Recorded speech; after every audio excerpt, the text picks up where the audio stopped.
بسم اللہ الرحمن الرحیم ام یحسدون الناس علی ما آتاہم اللہ من فضل، پانچواں پارہ، پانچواں رکوع۔ ترجمہ: لوگوں سے حسد کرتے ہیں اس پر جو اللہ نے انہیں اپنے فضل سے دیا۔ حسد وہ عذاب اور گناہ ہے کہ حاسد دوسرے کی نعمت اور دولت، عزت و عظمت کو دیکھ کر حسد کی آگ میں جلتا رہتا ہے اور اپنے تمام نیکیوں کو بھی جلا کر خاک اور برباد کر دیتا ہے۔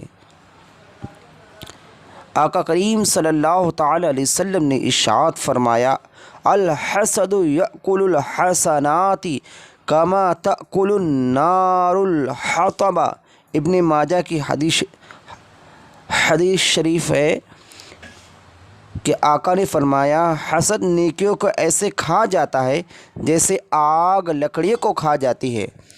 حضرت انس رضی اللہ تعالیٰ عنہ سے روایت ہے کہ ایک دن ہم مشفق و مہربان نبی صلی اللہ علیہ وسلم کے پاس بیٹھے ہوئے تھے۔ آپ صلی اللہ علیہ وسلم نے فرمایا، ابھی اس پہاڑی سے تمہارے پاس ایک جنتی شخص آئے گا۔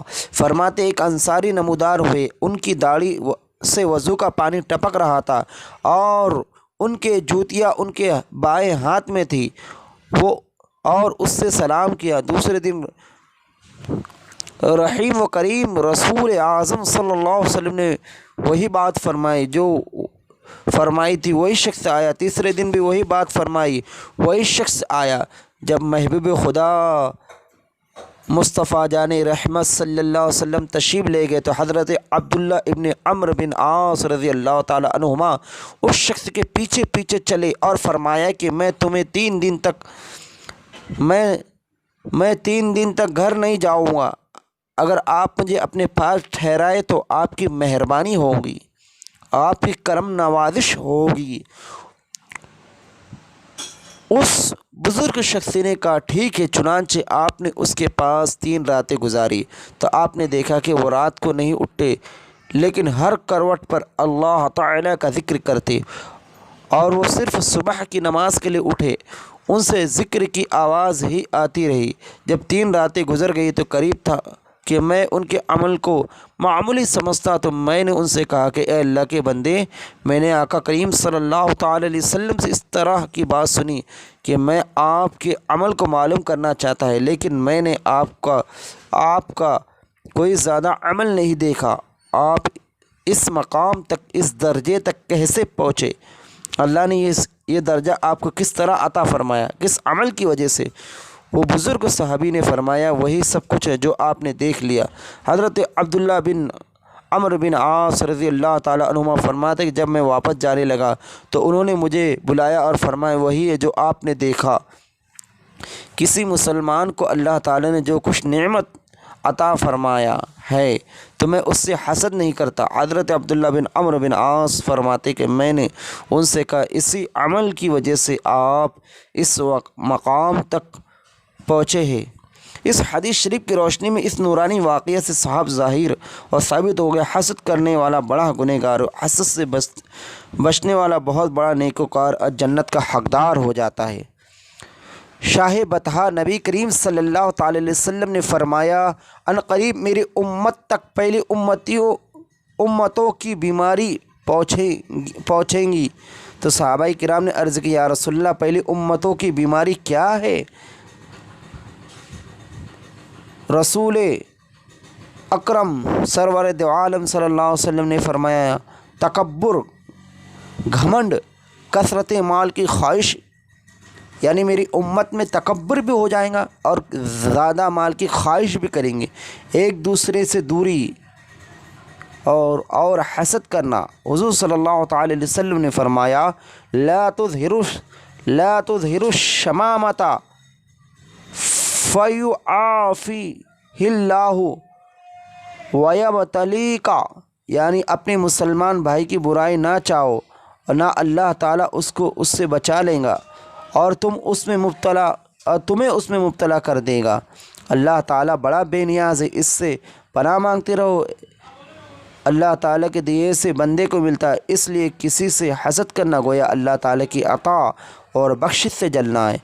دوسرے کا برا چاہنے سے برا چاہنے والے ہی کا برا ہوتا ہے، اور جس کا تم برا چاہتے ہو اللہ تعالیٰ اس کی حفاظت فرماتا ہے۔ حجت الاسلام امام محمد غزالی رحمۃ اللہ تعالی علیہ تحریر فرماتے ہیں، حضرت موسیٰ علیہ السلام نے ایک شخص کو عرش اعظم کے سائے میں دیکھا تو حضرت موسیٰ کلیم اللہ نے اس کے مرتبے پر رشک کیا۔ رشک کا مطلب یہ ہوتا ہے اللہ اس کو اس طریقے کی دولت دیا گیا، اس طریقے کا درجہ مجھے بھی دے دے، اس کا درجہ ختم نہ ہو، اس کا درجہ اس کے پاس رہے۔ فرمایا یہ شخص رب کی بارگاہ میں مکرم و معظم ہے۔ پھر اللہ تعالیٰ سے سوال کیا اس کا نام کیا ہے، یہ نیک کون ہے؟ اللہ تعالیٰ نے اس کے نیک کاموں میں سے 3 نیک کام کو ظاہر فرمایا۔ ایک یہ کہ خدا کسی کو نوازتا ہے تو یہ شخص حسد نہیں کرتا، دوسرا یہ شخص اپنے ماں باپ کی نافرمانی نہیں کرتا، تیسرا اس شخص نے کبھی چغل خوری نہیں کی، اللہ اکبر کبیرہ، یعنی چغلی نہیں کرتا۔ حسد کرنا، ماں باپ کی نافرمانی کرنا، چغل خوری کرنا، یہ تینوں عمل جہنم میں لے جانے والے۔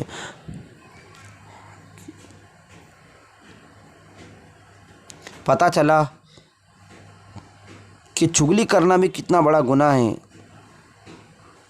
اپنے مردے بھائی کا گوشت کھانے کو کہا گیا کہ کوئی چغلی کرے تو اس سے کہا جائے گا قیامت کے روز کہ تو نے اس کی چغلی کی تھی، اس مردے کا گوشت کھا۔ وہ کہیں گے یہ تو اس کا گوشت میں کیسے کھا سکتا، تو دنیا میں تو اس کے پیچھے اس کی برائی کیسے بیان کرتا تھا۔ ہمارے آقا کریم صلی اللہ علیہ وسلم نے فرمایا کہ حاجت مندوں کی ضرورت چھپا کر پوری کرو، ورنہ کل ذی نعمت محسود، یعنی ہر نعمت والے سے حسد کیا جاتا ہے۔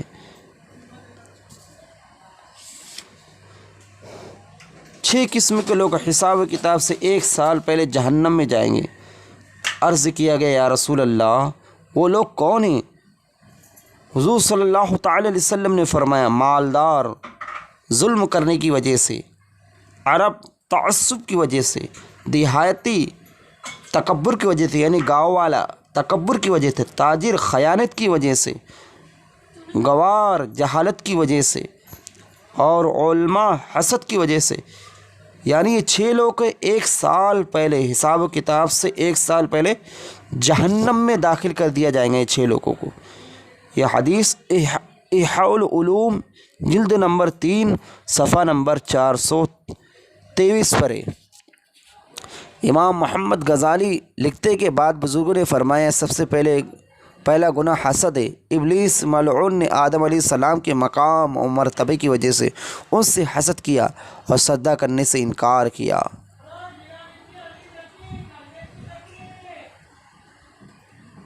اے ایمان والو، دائمی نعمت اور دولت پانے والے حضرت آدم علیہ السلام ہیں، اور اس دنیا میں سب سے پہلے حسد کا گناہ جس کے ساتھ کیا گیا وہ بھی حضرت آدم علیہ السلام ہے، اور سب سے پہلے حسد کا گناہ کرنے والا ابلیس مردود ہے۔ پتہ چلا کہ حسد کرنا یہ طریقہ ابلیس کا ہے، سب سے پہلے ابلیس نے کیا۔ حضرت حسن بصری سے پوچھا گیا کیا مومن حسد کرتا ہے؟ آپ نے فرمایا حضرت یعقوب علیہ السلام کے بیٹے کا واقعہ بھول گئے ہو؟ ہاں، مومن حسد کرتا ہے۔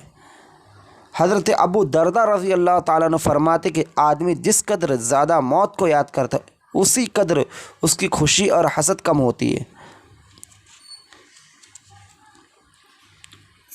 حضرت امام محمد غزالی رحمۃ اللہ تعالی علیہ فرماتے ہیں کہ آدم علیہ السلام کے بیٹے قابیل نے اپنے بھائی حضرت حابیل کو حسد کی وجہ سے قتل کیا تھا، یعنی قابیل نے حابیل کو اپنے سگے بھائی کو کس وجہ سے؟ قابیل نے اپنے بھائی حابیل کو حسد کی وجہ سے قتل کیا تھا۔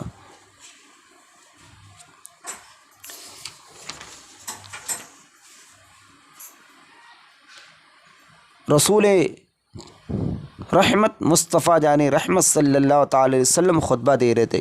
ایک اعرابی نے اٹھ کر سوال کیا یا رسول اللہ قیامت کب ہوگی؟ تو حضور صلی اللہ تعالی علیہ وسلم نے فرمایا اے اعرابی تم نے اس کے لیے کیا تیاری کی؟ اس اعرابی نے جواب دیا میں نے کچھ زیادہ نماز روزے تیار نہیں کیے، نہ میرے پاس نماز کا ذخیرہ ہے نہ روزوں کا ذخیرہ ہے، میں نے اللہ تعالیٰ اس کے رسول سے محبت کرتا ہوں۔ محبوب خدا صلی اللہ علیہ وسلم فرمایا تم قیامت کے دن اسی کے ساتھ رہو گے جس سے تم محبت کرتے ہو۔ اس لیے میرے امام فرماتے ہیں بدی صحیح، چوری صحیح، مجرم و نکارہ ہی صحیح، نکارہ صحیح، اے وہ کیسا ہی صحیح تو کریمہ تیرا، اے وہ کیسا ہی صحیح ہے تو کریمہ تیرا۔ حضرت انس فرماتے صحابہ کرام کو اسلام لانے کے بعد جس قدر اتنی خوشی کبھی نہیں ہوئی۔ یہ اس بات کی جانب اشارہ ہے کہ صحابہ کرام کی سب سے بڑی آرزو تمنا تھی کہ اللہ تعالیٰ اس کے محبوب صلی اللہ تعالی وسلم سے محبت تھی۔